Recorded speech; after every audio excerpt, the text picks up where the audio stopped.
والصلاة والسلام على سيدنا محمد لا نبي بعده وعلى آله وأصحابه المكرمين عنده. أما بعد فقد قال الله سبحانه وتعالى في القرآن المجيد والفرقان الحميد: أعوذ بالله من الشيطان الرجيم، بسم الله الرحمن الرحيم. بل هو آیات بینات فی صدور الذین اوتوا العلم.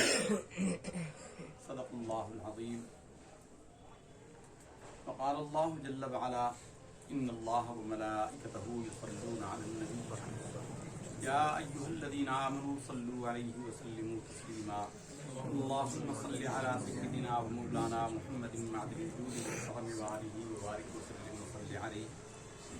مولاي صل وسلم دائما ابدا على حبيبك خير الخلق كلهم، هو الحبيب الذي ترجى شفاعته لكل هول من الاهوال مقتحم.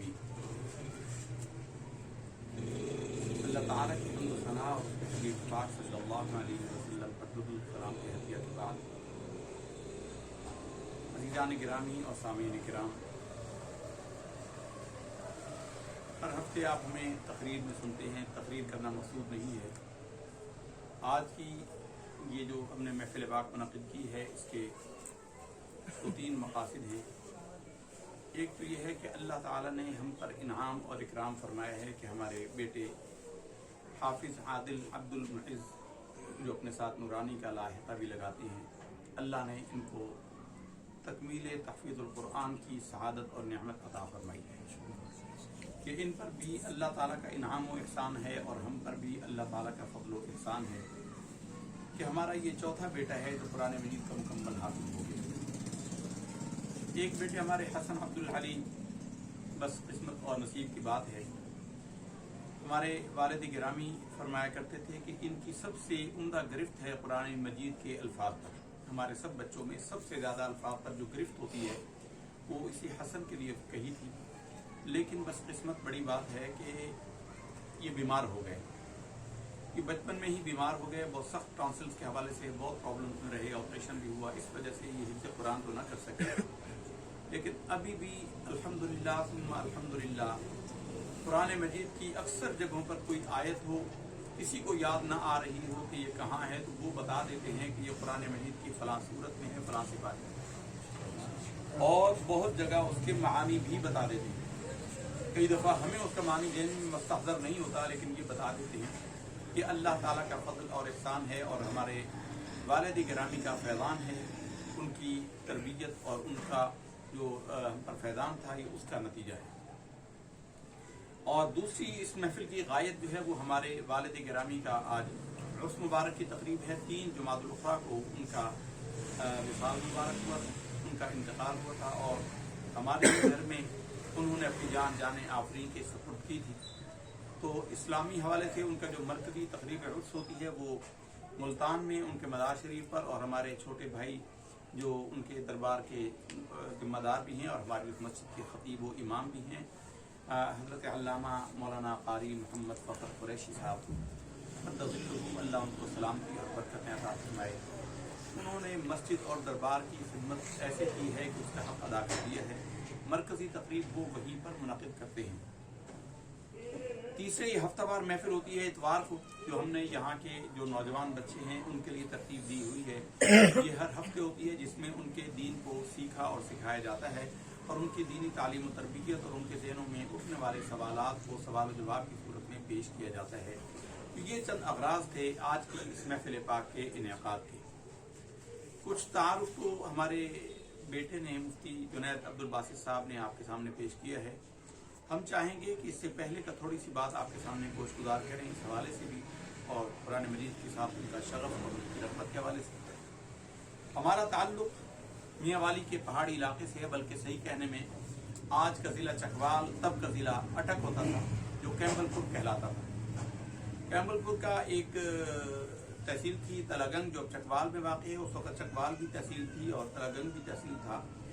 اس تحصیل تلاگنگ کا ایک قصبہ لاوا، وہاں ہمارے والد گرامی کی رہائش تھی. آبائی حویلی ہماری کچھ کافی عرصہ پہلے ہم ایک دفعہ ان کے ساتھ گئے تھے تو ہمیں انہوں نے وہ حویلی دکھائی. اجاڑ پڑی تھی، ویران، کوئی نہیں رہتا تھا وہاں پر جب ہم نے دیکھی تھی. अल्लाह जाने कौन वहाँ रहता है और क्या है, हमें कुछ पता नहीं है। वो बरसाती नदी के एक किनारे पर वो गाँव आबाद थे, दूसरे किनारे पर चटकी शेख थी। शेख साहब वहाँ पर एक बड़े बुजुर्ग गुजरे हैं मियाँ वाली में। ये मियाँ वाली का बॉर्डर है, उसके उधर दरमियान में नदी है और उधर चकवाल जिला है और इधर मियाँ वाली है। तो वहाँ पे उस ज़माने में एक मदरसा था, इब्तदाई तालीम के लिए ये वहाँ शिफ्ट हुए। और उसके बाद मुल्तान में जब पता चला ग़िज़ारी ज़मा राज़ी दौरान अल्लामा सैयद अहमद सईद कादवी रहमतुल्लाह ताला अलैह ने मदरसा कायम किया है, तो महज तालीम दीन के लिए उन्होंने तर्क वतन किया। हमारा वो इलाका जो जहाँ हमारी आबाई ज़मीन आबाई इलाके थे, वो इलाका जो है वो बारानी है। अब अलबत्ता काफ़ी ट्यूबवेल वगैरह बन गए हैं, पानी की रसानी हो गई है, लेकिन पहले पानी वहाँ नहीं होता था। तो बारिश हो गई तो फसल हो जाती थी, वरना नहीं। तो इस लिहाज से आप उसे पसमादा और गरीब इलाका कह सकते हैं। हमारे प्यारे नबी सल्लल्लाहु अलैहि वसल्लम ने इरशाद फरमाया है कि दीन गरीबों से निकला है, गरीबों में रहेगा और गरीबों में ही पलट कर आएगा। बिल्कुल इसी के मिस्ताक हमारे वालिद गिरामी मुल्तान में तशरीफ लाए। मुल्तान मदीनतुल औलिया मशहूर था, और अब तो हमारे लोगों के अंदर अदब बिल्कुल निकल गया है। अब तो लोग मक्का और मदीना भी ऐसे कह देते हैं जैसे किसी गली कूचे का नाम लिया जा रहा हो। कदीम लोग जो हैं हमारे अपने रिश्तेदारों में मुल्तान को मुल्तान शरीफ कहते थे, सादा मुल्तान नहीं कहते थे। मुल्तान मदीनतुल औलिया मुल्तान शरीफ कहते थे। तो मुल्तान शरीफ में आकर आबाद हुए। खुद एक दफ़ा बता रहे थे कि वो मुल्तान के नवाही कस्बे में पढ़ते थे, और गुर्बत का आलम यह था कि वो पहली दफ़ा उन्होंने उस वक्त वहाँ पर मुल्तान में टमाटर देखे जो कटे हुए मिलते थे, बर्फ़ के सिलों के ऊपर रख के काट के टमाटर बेचने वाले बेचते थे। तो टमाटर का रंग आप जानते हैं बड़ा खूबसूरत होता है, सुर्ख होता है। पहली दफ़ा उन्होंने देखा था। मामू भांजा मुल्तान में तशरीफ लाए हुए थे पढ़ने के लिए। कहते हमारा बड़ा दिल करता था कि हम ये फल खाएं, लेकिन 4 आने की प्लेट थी और 4 आने यानी 25 पैसे की प्लेट के पैसे उनके पास नहीं होते थे। फरमाते हैं कि कई दिन गुजर गए और कई दिन में हमने एक एक 2 पैसे जमा करके 4 आने इकट्ठे किए, और बोहट गेट मुल्तान बाजार में हमने वो उस रेडी से जब वो फल खरीदा और खाया तो उसका जायका हमें बहुत बुरा लगा, बहुत नापसंद आया, और हमने दुकानदार की आंखों से नजरें बचाकर वो रेडी के नीचे फेंक दी वो प्लेट, और उसके बाद हम वापस आ गए। यानी 4 आने जमा नहीं होते थे। उस आलम में मुल्तान तशरीफ लाए और फिर मुल्तान कुरान मजीद की तालीम, तिरत की, तजवीद की और दर्स निज़ामी की, और उसके साथ दौरा हदीस की, जो जितने उस जमाने के मुतदाबिल उलूम थे उन सब में आपने अबूर हासिल किया।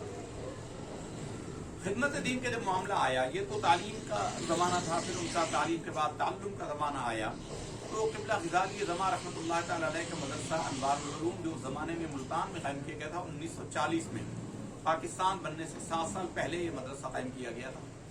तो उनकी एक ब्रांच थी हसन परवाना रोड डेरा अड्डा के पास रेक्स सिनेमा के सामने। वहाँ पर वो ब्रांच उन्होंने हमारे वालिद गिरामी के हवाले फरमाई, और हमारे वालिद गिरामी उस ब्रांच के मुकम्मल इंचार्ज रहे और बहुत अरसा वहाँ पर खिदमत अंजाम दी। और और कुरान मजीद के साथ शगफ का आलम क्या था, अनवारुल उलूम मदरसा जो है वो वहाँ से बहुत दूर था। जो मरकजी मदरसा अनवारुल उलूम था वो वहाँ से बहुत दूर था, लेकिन खुद ग़िज़ाली ज़मा रहमतुल्लाह ताला अलैह, अल्लामा अहमद सईद कादवी रहमतुल्लाह ताला अलैह, ये वहाँ से तरावीह की नमाज पढ़ने हमारे वालिद साहब के पीछे वहाँ पर हसन परवाना में आया। और कुरान मजीद के साथ रग़बत का शगफ का आलम ये था कि खुद अल्लामा कादवी रहमतुल्लाह ताला अलैह ने अपने तमाम साहिबजादगान को कुरान मजीद की तालीम के लिए हमारे वालिद गिरामी के सपुर्द किया। हामिद सईद कादवी तो मुकम्मल शागिर्द वालिद साहब के हैं, जो वजीर रहे हैं वो हमारे वालिद गिरामी के शागिर्द रहे हैं। बल्कि बड़े साहिबजादे मदर सईद कादवी साहब, अल्लाह उनको सलामत रखे, जिंदा रखे, बुजुर्ग हैं, बड़े बुजुर्ग हैं। हमारी सास साहिबा का जब इंतकाल हुआ तो ईदगाह के पास, उनका घर हमारे घर से काफ़ी दूर था, वो फजर की नमाज से पहले, उस ज़माने में टेलीफोन नहीं होते थे, उनके घर पर टेलीफोन था, तो वो वहाँ से इत्तला करने हमारे मामू जो हमारे ससुर थे उन्होंने उनको फ़ोन किया और उन्होंने हमारे घर बताने के लिए फजर की नमाज आकर हमारे मस्जिद में अदा की, और यहाँ पर आकर उन्होंने हमें हमारे सास साहिबा के इंतकाल की खबर दी। इससे आप अंदाज़ा लगा सकते हैं कि हमारे वालिद गिरामी के साथ उनका कैसा मुशफ़िक़ाना ताल्लुक़ था। मस्जिद की बात कर रहे हैं, जब वो बीमार हो गए, उनकी सेहत खराब हो गई, तो वो हमारे इलाका खुदादाद कॉलोनी बस्ती खुदादाद में आकर मुंतकिल हुए। तो वहाँ पर मस्जिद की ज़रूरत को महसूस किया, और सबसे पहले खुद उसमें अपना, हमारा घर काफ़ी बड़ा था, कनाल का घर था, यानी कराची के एतबार से 500 गज का घर था, कराची वाले गजों में जानते हैं। तो 500 गज के अंदर चूंकि 3 कमरे एक लाइन में थे, आगे बरामदा जैसे देहाती अंदाज होता है, उसके बाद सेन के अगले कोने में एक अच्छा कमरा था, वहां पर बाजमात नमाज का एहतमाम किया। हमारे वालिद गिरामी मुल्तान में अपने पूरे खानदान को शिफ्ट करने वाले बने। पूरे खानदान, हमारे खानदान का कोई फर्द इनसे पहले मुल्तान में आकर आबाद नहीं हुआ था। हमारे वालिद गिरामी जो हैं वो इस लिहाज से आप कह लें कि उन्होंने अपने खानदान की बुनियाद रखी है, मुझसे से आला वही उन्होंने वहां पर खानदान को आबाद किया है। और उसके बाद फिर गाहे गाहे आए और वहां पर हमारे उसी इलाके में 40-50 अब तो 100 घर बन गए होंगे, तो इतने लोग वहां पर आबाद हुए।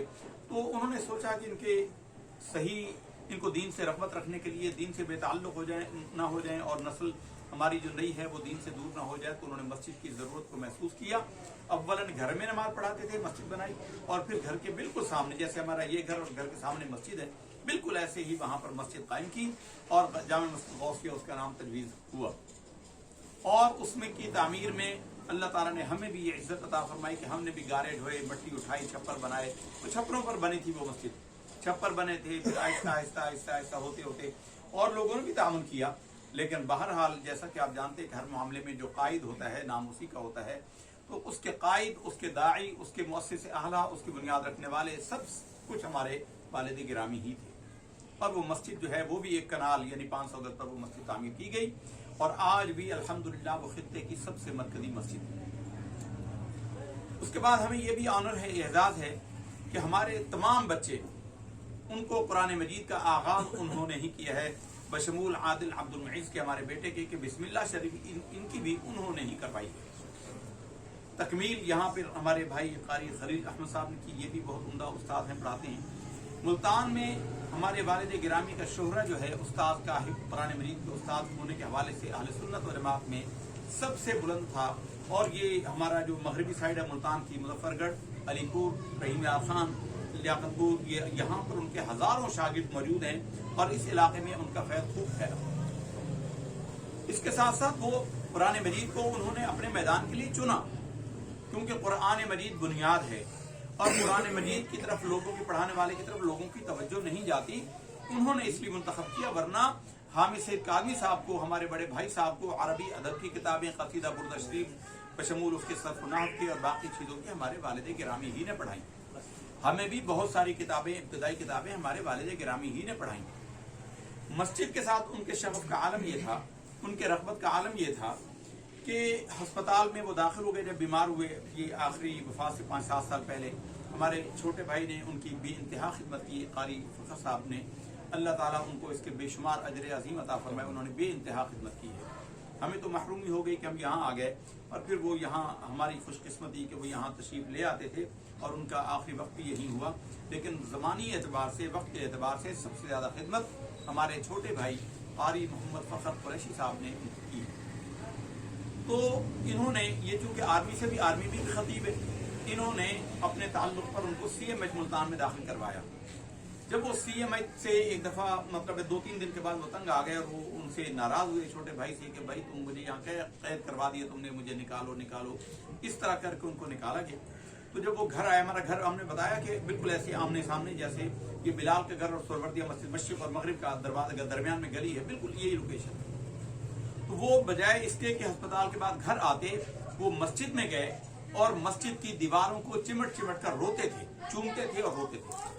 मस्जिद के साथ उनकी रग़बत का आलम ये था। इसी तरह कुरान मजीद अल्लाह इज़्ज़त वाले का कलाम है, तो कुरान मजीद अल्लाह ताला, अल्लाह जलालत वाले का जलालत में आप कलाम है। कुरान मजीद के अंदर जलाल बहुत है। 2 जिक्र ऐसे हैं जो अल्लाह ताला की सिफत जमाल व जमाल का मजहर है। कुरान मजीद उनमें से जलाल का मजहर है और दुरूद शरीफ अल्लाह ताला के जमाल का मजहर है। कुरान मजीद पढ़ने पढ़ाने वाले के अंदर बहुत ज्यादा गुस्सा शामिल हो जाता है, उसको बहुत, उसकी तबीयत के अंदर जोश बहुत होता है। ये हदीस शरीफ के अंदर है, हुजूर नबी करीम सल्लल्लाहु अलैहि वसल्लम ने खुद इरशाद फरमाया, इन्नल हिद्दत तअतरी अखयार उम्मती ऐ कुर्रा उम्मती लिइज्जतिल कुरान फी अजवाफिहिम, कि बेशक मेरी उम्मत के जो सबसे इज्जत वाले लोग हैं, यानी मेरी उम्मत के जो कुर्रा हैं, अखयार उम्मती, मेरी उम्मत के सबसे बेहतरीन लोग। उलमा ने क्या की तरफ फरमाई, ऐ कुर्रा उम्मती, इस उम्मत के जो कुर्रा हैं, इनको शिद्दत मिजाज की गर्मी इनको दे दी गई है, اس لیے کہ ان کے دل میں قرآن مجید کی عزت بہت ہوتی ہے، اور قرآن مجید کی عزت جو ان کے سینے میں ہے اس کے سبب سے قرآن مجید کی غلط ادائیگی کو یہ برداشت نہیں کرتے۔ اور اتفاق کی بات ہے، شیطان کو سب سے زیادہ تکلیف اسی میں ہوتی ہے۔ ہمارا ایک ساتھی مدرسے میں پڑھتا تھا، سورہ نصر جب اس کو پڑھائی تو وہ کہتا تھا سورہ ناصر، سورہ نصر کو کہتا تھا سورہ ناصر۔ وہ اس پر اتنا مارتے تھے کہ اللہ کے بندے جو نہیں لکھا ہوا وہ تم پڑھتے ہو، جو لکھا ہوا وہ نہیں پڑھتے۔ اور سچی بات ہم آپ کو بتائیں، ابا جی کے نمایاں شاگردوں میں ہمارے جو سب سے بڑے بھائی ہیں، ان کے بارے میں ہم نے سنا ہے کہ انہوں نے بھی ایک تھپڑ نہیں کھایا، اور ہمارا یہ بڑا بیٹا عمار عبدالرحمان بیٹھے، انہوں نے بھی ان سے ایک تھپڑ نہیں کھایا۔ اس کے علاوہ ان کے اولاد میں جتنی مار خود میں نے کھائی ہے شاید کسی اور نے کھائی ہے۔ جتنی ہمیں مار پڑی ہے وہ جو موٹر کا ربڑ والا بیلٹ ہوتا ہے اس سے مارتے تھے، اور اتنی شدت سے مارتے تھے، اتنے جلال سے، اور آج وہ لمحات یاد آتے ہیں۔ سچی بات یہ ہے کہ آج وہ لمحات یاد آتے ہیں، اور دکھ ہوتا ہے کہ ہم نے ان سے پوری طرح کما حق ہو استفادہ نہیں کیا۔ ہم جب اس مسجد میں آئے 20 سال پہلے، پہلا مصلی جب ہم نے یہاں پر سنایا، اللہ تعالیٰ مغفرت فرمائے حاجی بشیر سہروردی صاحب کی، انہوں نے جب پہلے دن ہماری تراویح کو سنا تو تراویح پڑھنے کے بعد وہ آگے آئے اور انہوں نے ہمارے ہاتھ کو چوم لیا اور کہنے لگے، پنجابی میں کہنے لگے کہ قربان جاواں تیرے اس استاد تے جنہوں نے تانوں یہ قرآن پڑھایا ہے۔ انہوں نے کہا، پھر اللہ تعالیٰ ہمیں عمرہ پر لے گیا، اسی مسجد میں ہم تھے 15 سال پہلے ہم عمرہ پر یعنی گئے تھے، حاضری ہوئی تھی سرکار کی بارگاہ میں۔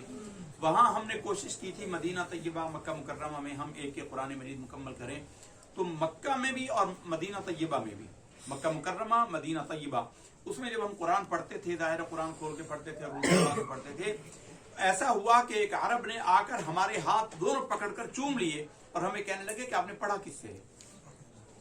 حضر میں پڑھتے تھے، ظاہر تیز ہے، عرب ذرا آہستہ پڑھتے ہیں، تو ہم حضر میں پڑھ رہے تھے، لیکن اللہ کا احسان ہے کوئی مد شد غنہ کسی میں غلطی نہیں کی اور اس کو صحیح پڑھا، تو وہ عرب ہونے کے باوجود انہوں نے ہمارے ہاتھوں کو چوما اور انہوں نے کہا کہ آپ نے پڑھا کہاں سے؟ یہ ان کا فیضان تھا، فقر ان کا اثاثہ تھا۔ جیسا کہ ہم نے ابھی بتایا کہ حامد سید قادری وزیر ہونے کے باوجود ان کے شاگرد تھے، اور ہمارے والد صاحب کی سوئم پر وہ آئے تھے، انہوں نے اس کا اعتراف کیا تھا، لاؤڈ اسپیکر پر بھی بتایا تھا۔ آج تک ہمیں یاد نہیں ہے کہ کبھی ان سے بھی کسی معاملے میں سفارش کروائی یہ کی کسی کے لیے، وزیر ہونے کے باوجود۔ اسی طرح حق گوئی کے بارے میں بھی اسی طرح تربیت جس طرح کرتے تھے، وہ تربیت جس طریقے سے کرتے تھے، وہ سچی بات یہ ہے کہ آج تک ہمیں ویسا کوئی بندہ نظر نہیں آیا۔ آج ہم ان کی تربیت کے فیضان میں نماز کی ادائیگی کا جو صحیح طریقہ ہے وہ اس محفل کے اندر خاص کام ہوتا ہے، سوال و جواب کے دین کے سیکھنے سکھانے کا۔ حضور نبی کریم صلی اللہ علیہ وسلم نے ارشاد فرمایا ہے کہ صلو کما رأیتمونی اصلی، نماز ایسے پڑھو جیسا تم مجھے نماز پڑھتا دیکھتے ہو۔ تو نماز جیسی انہوں نے ہمیں سکھائی، ہمارے والد گرامی نے، ہم آج تک عادل کو اپنے ایک بیٹے کو نہ سکھا سکے، باقی بیٹوں کو تو شاید انہوں نے ہی سکھائی، ہم نے اپنے ایک بیٹے کو بھی نہ سکھائی، کہ ہمیں مصروفیت اتنی زیادہ رہی۔ آج ہم ان کے صدقہ جاریہ کے طور پر اس سبق کو آج آپ کے سامنے دہرائیں گے، آج آپ کے سامنے بیان کریں گے کہ نماز پڑھنے کا صحیح طریقہ کیا ہوتا ہے۔ نماز سنت کے مطابق اللہ کے نبی صلی اللہ علیہ وسلم کے طریقے پر پڑھنے کا کیا مطلب ہوتا ہے، کیونکہ اللہ کے نبی صلی اللہ علیہ وسلم نے فرمایا صلو کما رأیتمونی اصلی، نماز پڑھو ایسے جیسا تم مجھے پڑھتا دیکھتے ہو۔ اس طریقے پر نماز کا طریقہ ہم آپ کے سامنے ادا کر کے آپ کو سکھانے کی کوشش کریں گے، اور یہ ان کے حق میں صدقہ جاریہ ہوگا۔ اس کے بعد قرآن مجید کے سیکھنے اور سکھانے کے حوالے سے ہم یہ بات ضرور عرض کریں گے کہ نبی کریم صلی اللہ علیہ وسلم نے سب سے بہترین لوگ ان کو کہا ہے جو قرآن سیکھیں اور سکھائیں۔ سچی بات یہ ہے، اب اس کو کوئی اس کا مطلب ہماری طرف نہ کر لے کہ ہم اپنے لیے طرف لوگوں کی توجہ کروا رہے ہیں، ہمارے یہ استاد ہیں، ہمارے مدرسہ کے حفظ کے استاد ہیں۔ سچی بات ہے کہ جو بھی دین کے پیشوا ہیں آپ ان کی خدمات کو دیکھ لیجئے، اور ان کے بدلے میں جتنا ان کو اجرت دی جاتی ہے، جو ان کی مشاہرہ دیا جاتا ہے، اجرت تو کہا ہی نہیں جا سکتا، ان کو جو مشاہرہ پیش کیا جاتا ہے، اللہ جانتا ہے کہ وہ اتنا شرمناک ہے کہ بتاتے ہوئے بھی حیا اور شرم آتی ہے۔ اور کبھی غلطی سے کوئی امام اس کی طرف یا کوئی استاد اس کی طرف توجہ کروا دے تو فوراً کہتے ہیں کہ یہ کتنا لالچی انسان ہے، کتنا بڑا ظلم کرتے ہیں ہم اپنے دینی پیشواؤں کے ساتھ، اپنے مقتداؤں کے ساتھ جو ہمارے دین کی خدمات میں دن رات وقف ہیں ان کے ساتھ ہمارا رویہ کتنا ظالمانہ کتنا جابرانہ ہے، ہم اپنے دل پر ہاتھ رکھیں۔ مسجد کے نام پر لوگ دے دیں گے، ہزاروں روپے دے دیں گے، لاکھوں روپے دے دیں گے، مدارس کے نام پر بھی دے دیں گے، لیکن دل پر ہاتھ رکھیں کہ آپ نے اپنے بچوں کے استاذ کی کیا خدمت کی ہوگی۔ اپنے مسجد کیا اس اینٹ اور پتھر کو کہتی؟ یہ جو مساجد کا عملہ ہوتا ہے کیا یہ مسجد میں شامل نہیں ہے؟ ان کو اتنا زندہ رکھا جاتا ہے کہ ان کو آکسیجن ملتی رہے اور ہمیشہ یہ ہاتھ پھیلاتے رہیں۔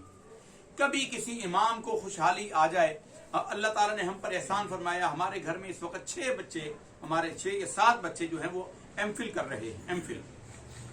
ہمارے 3 بچے الحمدللہ گزیٹڈ پوسٹ پر ہیں، اللہ کا احسان ہے ہم پر بہت ہے، ہم اللہ تعالیٰ کی جتنا بھی شکر ادا کریں کم ہے، لیکن ہم اور اس پر بھی کہ ہمارے اتنے ہوتے ہیں، ہمیں پتہ ہے کہ لوگوں کے تبصرے ہمارے بارے میں کیا ہو رہے ہوتے ہیں کہ یہ 20 سال پہلے آئے تو کیا حال تھی، آج کیا ہے امام صاحب کے پاس۔ کیوں؟ اس لیے کہ ان کی خواہش ہوتی ہے کہ امام بیچارہ ہاتھ ہمیشہ پھیلاتا رہے، امام کا ہاتھ ہمیشہ ہمارا دست نگر رہے۔ ہمارے استاد محدث اعظم پاکستان رحمۃ اللہ تعالی علیہ کہتے تھے کہ امام کے پاس اگرچہ کھانے کو کچھ نہ ہو، اچھے سے اچھا کپڑا پہنے، اچھے سے اچھا جوتا پہنے، تاکہ لوگوں کی نظر اس کے جوتے پہ رہے۔ لوگ اس کے جوتوں کے برابر نہیں ہو سکتے۔ یہ ہم اپنے لیے نہیں کہہ رہے، ہم اپنے قاری صاحب کے لیے کہہ رہے ہیں، جن بچوں کے یہ استاذ ہیں، جو بچے ان کی کیا خدمت کرتے ہیں۔ مسجد کے اندر 24 گھنٹے ہمارے مؤذن صاحب بر وقت اذان، کبھی 1 منٹ اذان لیٹ نہیں ہوتی، کبھی 1 منٹ جماعت دیر نہیں ہوتی، پیسے دیتے ہوئے مسجد میں ڈال دیں گے۔ کبھی کسی نے کہا کہ امام صاحب، یہ حضرت صاحب، یہ آپ 1000 روپے رکھ لیجیے، اس کی کوئی دوائی لے لیجیے گا، کوئی فروٹ لے لیجیے گا۔ جو تنخواہ آپ ان کو دیتے ہیں اس میں کیا وہ فروٹ خرید سکتے ہیں؟ کوئی بندہ کبھی ان کے لیے فروٹ لایا ہے؟ گوشت خریدنا کیا اس پیسے میں ممکن ہے جو تنخواہ ان کو ملتی ہے؟ کوئی ان کے لیے کبھی گوشت لایا؟ ان کے لیے لایا؟ کسی نے کبھی کچھ کیا؟ یہ ہر بندے کے لیے لمحہ فکریہ ہے۔ وقت تو ان کا بھی آپ سے اچھا گزرتا ہے الحمدللہ۔ دنیا میں اللہ تعالیٰ، مجھے ہمارے قاری صاحب کی بات شروع میں بڑی پسند آئی، اگرچہ یہ غنی نہیں ہے، بہت امیر نہیں ہے کہ ان کو پیسے کی حاجت نہیں ہے، لیکن غیرت ان کی گوارا نہیں کرتی۔ دین کے علم رکھنے والے جتنے دین کے علم کو اپنے اندر بسایا کر اس کی غیرت گوارا نہیں کرتی، وہ کسی کے آگے دست سے سوال دراز کرے۔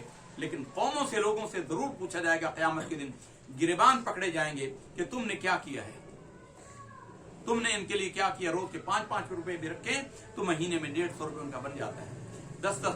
5-10 روپے تو فقیر بھی نہیں لیتے۔ ان کے لیے آپ ان کی خدمات کو، ہمارے امام اعظم ابو حنیفہ نعمان ابن ثابت کوفی رحمۃ اللہ تعالی علیہ، ان کے بیٹے کو استاد صاحب نے سورہ فاتحہ پڑھوائی۔ جب سورہ فاتحہ پڑھا لی تو اس امام صاحب نے، وہ خوشحال آدمی تھے، دولت مند آدمی تھے، انہوں نے سونے کی اشرفیوں کا بھرا ہوا تھال استاد صاحب کی خدمت میں پیش کیا، سونے کا بھرا ہوا تھال۔ تو استاد صاحب حیران، انہوں نے کہا جی یہ کس سلسلے میں؟ انہوں نے کہا جی آپ نے میرے بیٹے کو سورہ فاتحہ پڑھائی۔ انہوں نے کہا صرف سورہ فاتحہ کے پڑھنے پر اتنا پیسہ؟ تو انہوں نے فرمایا امام صاحب نے کہ اللہ کی قسم، جو کچھ میں نے دیا اگر اس سے کئی گنا زیادہ بھی دے دیتا وہ ختم ہو جاتا، لیکن جو میرے بیٹے کو آپ نے پڑھایا ہے یہ قیامت کے بعد بھی ختم ہونے والا نہیں ہے۔ جو قدر کرنے والے ہیں وہ اس طرح سوچتے ہیں۔ اور امام صاحب کا طریقہ تھا، کپڑے کے بہت بڑے تاجر تھے، وہ جو بھی عالم کسی کو دیکھتے، خاص طور پر علماء کو، ان کے لیے اشرفیوں کی تھیلیاں کسی جگہ رکھی ہوتی تھی اور ان کو کہتے تھے بھائی وہاں جا کر اٹھا لو، آزان دے دیں جائے۔ تو وہ اس کا اہتمام کرتے، جن کو دین کی غیرت ہے، جن کو دین کی طلب ہے۔ آج بچے ماں باپ کے نافرمان ہو رہے ہیں، کیوں؟ ہم نے بچوں کو دین کے قریب آنے ہی نہیں دیا، بچوں کو دین سیکھنے کا موقع ہی نہیں دیا۔ والدین کا ادب دین سکھاتا ہے، ماں باپ کا ادب دین سکھاتا ہے، اولاد کا ادب، اولاد کے حقوق والدین بتاتا ہے، باقی دنیا کے سارے معاملات دین بتاتا ہے، اور سب سے زیادہ ہم نے جس سے بچا کر اپنی اولاد کو رکھا ہے وہ دین ہی ہے۔ تو یہ اس کا وبال ہم پر پڑ رہا ہے اور یہ مزید بڑھے گا اگر ہم نے اس کی پرواہ نہ کی۔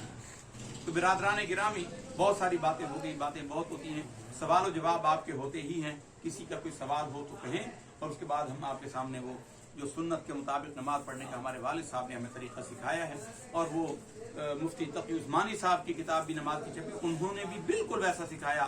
ہمارے والد گرامی نے جو بات بتائی، اب ہم چونکہ پڑھنے کے قابل ہو گئے، کتابیں کچھ نہ کچھ پڑھی جو امام اعظم نے بتائی ہوئی ہیں، جو صحابہ کرام کی زندگی میں ہم احوال پڑھتے ہیں، بعین ہی بحمد اللہ تعالی ہمیں ایسے استاد نے وہ باتیں پڑھائی ہیں۔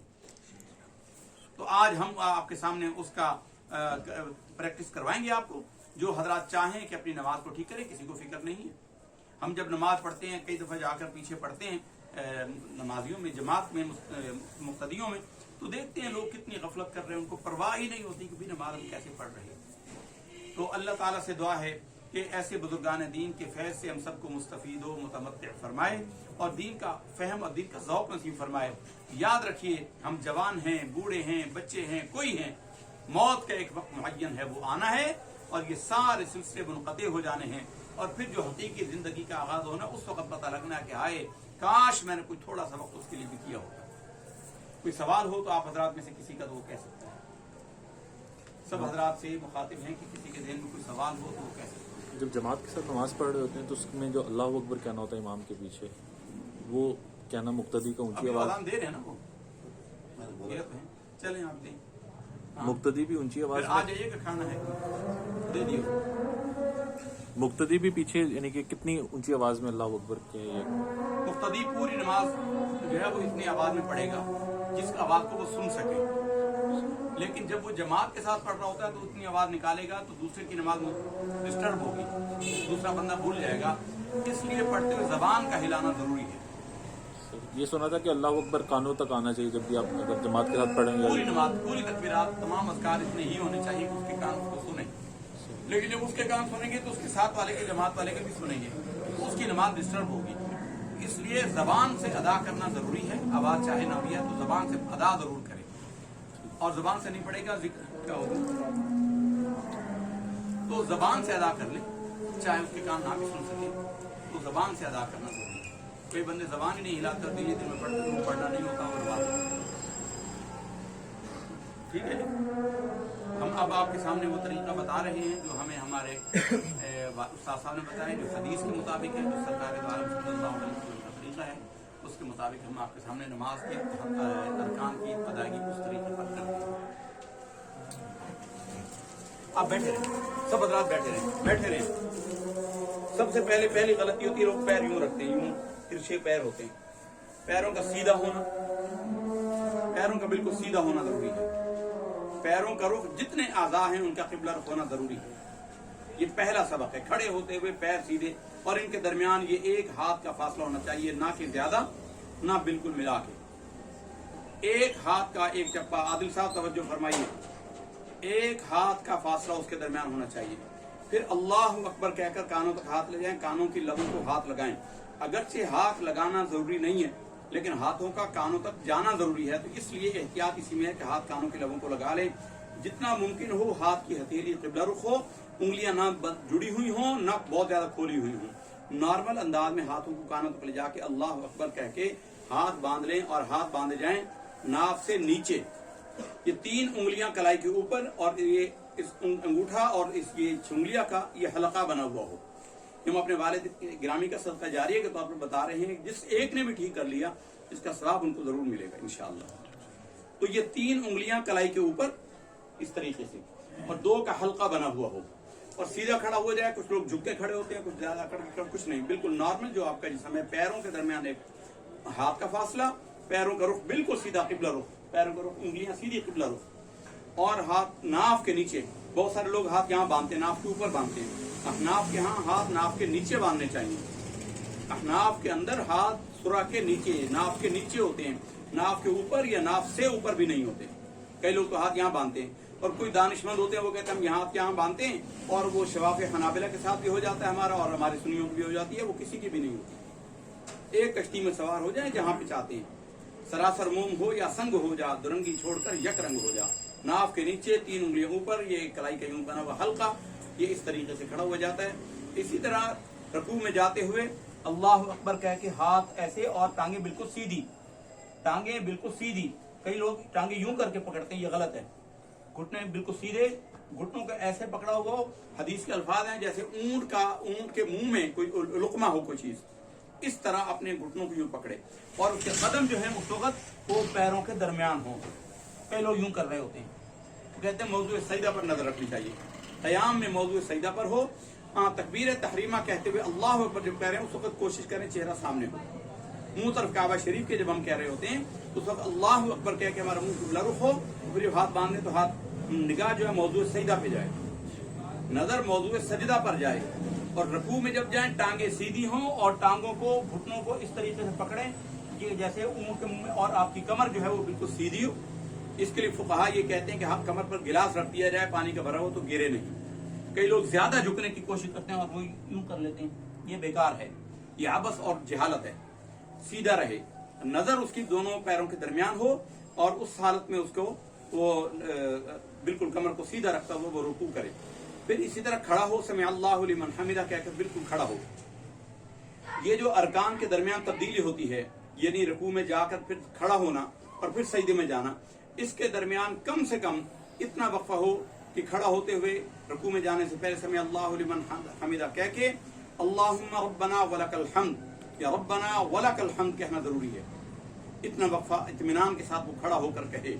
ये जो अरकान के दरमियान इत्तिदाल है, रुकना है, ये इतना जरूरी है कि ये तादील अरकान कहलाता है और ये वाजिबात नमाज में है।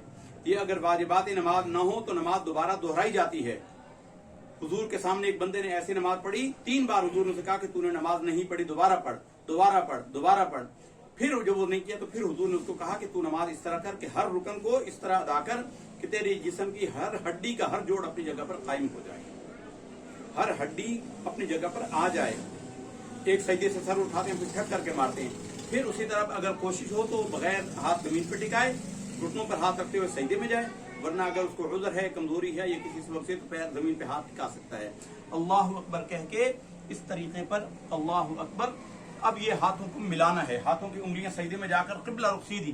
कई लोग यूं रखते हैं सीधा, कई यूं करते हैं सजदा, हमने देखा है, हाथों को यूं कर देते हैं, ये गलत है।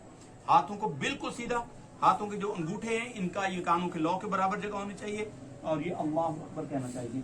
माथा और नाक दोनों लगना चाहिए और नाक की कोशिश करनी चाहिए, हड्डी लगनी चाहिए, उंगलियां जुड़ी हुई होनी चाहिए। फिर अल्लाहु अकबर कह के उठे और अल्लाहुम्मा अग़फ़िरली, ये कम से कम दर्जा है। अल्लाहुम्मा अग़फ़िरली कहने की मिक़दार वो बैठे और फिर अल्लाहु अकबर कह के सजदे में जाए और फिर इसी तरीके से हाथ यूं न करे, उंगलियां सीधी। नमाज के अंदर जितने अरकान मुमकिन हो आपसे उनका रुख किबला रुख होना चाहिए। तो फिर अल्लाहु अकबर कह के ये अल्लाहु अकबर कह के यानी ये कान के लौ के बराबर सीध में महाजी ये होने चाहिए, ना बहुत जुड़े ना बहुत खुले। फिर अत्तहियात पर जब बैठना है तो कई लोग यूं करके बैठ जाते हैं, उंगलियों का रुख जमीन की तरफ हो जाता है, किबला रुख नहीं होता। रान के ऊपर रखे और अब उंगलियों को मिलाना नहीं है, अब उंगलियों को बिल्कुल नॉर्मल छोड़ना, ना खोलना है ना यूं करना है, ना इसको बिल्कुल ढीला हाथ करके जितने अपनी असल हियत पर हैं वहां रहेगी। इस तरीके पर नमाज पढ़ी जाएगी। और अस्सलामु अलैकुम रहमतुल्लाह कहते कई लोग आगे झांक कर यूं कर रहे होते हैं, जैसे दुआ सलाम करनी हो किसी से, अपने फरिश्ते को कहना और इससे इशारा तसव्वुर करना, दाएं तरफ के सफ वालों को सबको सलाम, इधर अस्सलामु अलैकुम रहमतुल्लाह, इस तरीके पर सलाम करना है। इसी तरह दुआ मांगने के लिए दुआ के लिए ना हाथ मिले हुए हों, ना हाथ बहुत कुशादा हों और ना हाथ जुड़े हुए हों। हदीस शरीफ के अंदर है कि बगलें ये हटी हुई हों, कोहनियां जिस्म के साथ टच ना हो, हाथ यहाँ हो, सीना ये जो आपके सीने के निशान है, निशान है, इसके बराबर हाथ उठे हुए हों, हाथ यहाँ हों और उस हालत में आप दुआ करें तो अल्लाह ताला हमारी नमाजों को ठीक फरमाए। जब हम सुन्नत का एहतमाम करने की कोशिश करेंगे उसमें जो कमी और कोताही होगी, आदिल साहब आपने सुनी, आप कह रहे थे कि नहीं सिखाई, अब एक बात बताई है। असल इसका तरीका ये होता है कि उस्ताद के हाथ में डंडा होता है और जब वो बताने के बाद जब वो गलती करे उस वक्त उसको एक डंडा पड़ जाए, वो जो ज़रब लगी होती है ना वो बंदा कभी नहीं भूलता जिंदगी में। हमें वो डंडे पड़े हुए हैं, हमने वो मार खाई हुई है, लेकिन अब हमारी अनाएं इतनी बड़ी हो गई कि किसी ने ऊंची आवाज से, उस्ताद ने, इमाम ने, किसी ने कुछ कह दिया, उसके तो उसकी दुम पर पैर आ गया समझो, वो तो दुश्मन बन जाता है। तो बनाता रहे, जो भी दुश्मन बनता है ये बनता रहे और जो हक बात है वो कह देनी चाहिए। और जो जितने करीब के मुताल्लिकीन उनकी किताब उन पर उतना ज्यादा सख्त होता है, उनकी गलतियों पर गिरफ्त उतनी होती है। गली से जाते हुए को किसी ने क्या कहना है, तनोली साहब देखते रहे, हमें गुस्से से देखें या कुछ भी करें, अब न तो जो कहना वो कहना है। बात समझ आ रही है? टांगों को जोड़कर रुकू करना, झुक कर सलाम करना, सब गलत है। सुन्नत के मुताबिक अल्लाह को वो अमल पसंद है जो उसके नबी सल्लल्लाहु अलैहि वसल्लम की सुन्नत के तरीके पर है। ये हमने अपने वालिद गिरामी के सदक़े जारिया की नियत से ये आपके सामने पेश किया है। तो अल्लाह ताला से दुआ है कि उनके दर्जात को जन्नत में बुलंद फरमाए। हमारी वालिदा उनके साथ रही, हमारी वालिदा हाफिज नहीं थी।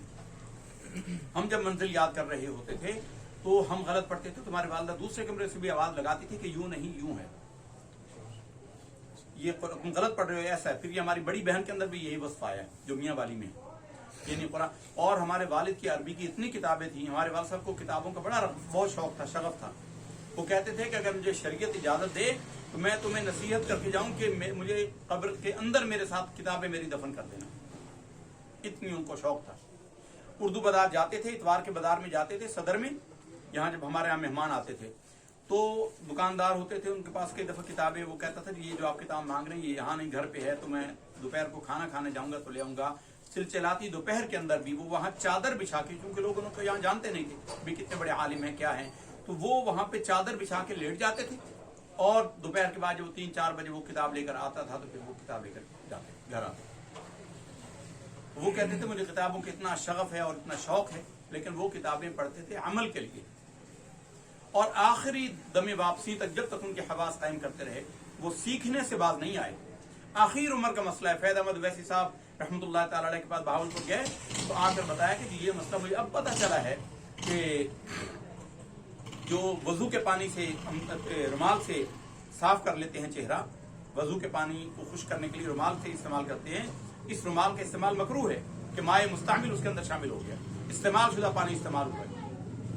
यहाँ का मैं इमाम था, मेरे पास मुझे एक दिन फरमाने लगे कि जब सजदे में जाते हैं तो जो 2 पैर हैं वो किसियत, क्योंकि जब हम खड़ा रखते हैं पैर तो हमारे दरमियान 1 हाथ का फासला होता है, 1 हाथ का फासला होता है, तो जब हम सजदे में जाते हैं तो उस वक्त पैर किस हालत में होने चाहिए? मैंने कहा जी उसी हालत में होने चाहिए। उन्होंने कहा नहीं, सजदे की हालत में जाते हुए पैर मिल जाने चाहिए, सजदे के वक्त जाते हुए पैर मिल जाने चाहिए और मिलाते हुए भी दायां पैर अपनी जगह पर कायम रहे और बायां पैर उसको साथ बराबर किया जाए।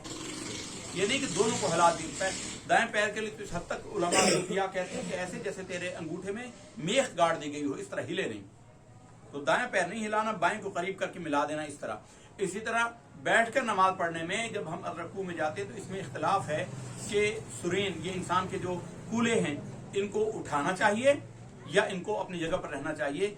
तो उन्होंने इस पर फरमाया कि इसको बैठ के पढ़ना चाहिए, इसको उठाना नहीं चाहिए, यानी जिस्म का ये हिस्सा ये अपने जहां पर मौजूद है वहीं रहे, ये यूं करके ना हो। कई लोग यूं करते हैं, जिस्म के इस हिस्से को उठाते हैं, इसमें हया माने है, जिस्म का ये हिस्सा बेहयाई पर नजर आता है, कुछ लोग इसको उठाने की वो करते हैं, ये नहीं उठाया जाता।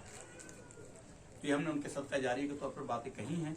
अल्लाह ताला से दुआ है कि उनको इनका सवाब पहुंचाए और उनकी तालीमात जो आगे फैले इसका उनकी रॉयल्टी उनको पहुंचती रहे। सुब्हान रब्बिका रब्बिल इज्जति अम्मा यसिफून व सलामुन अलल मुरसलीन वल्हम्दुलिल्लाहि रब्बिल आलमीन। और सब तो नमाज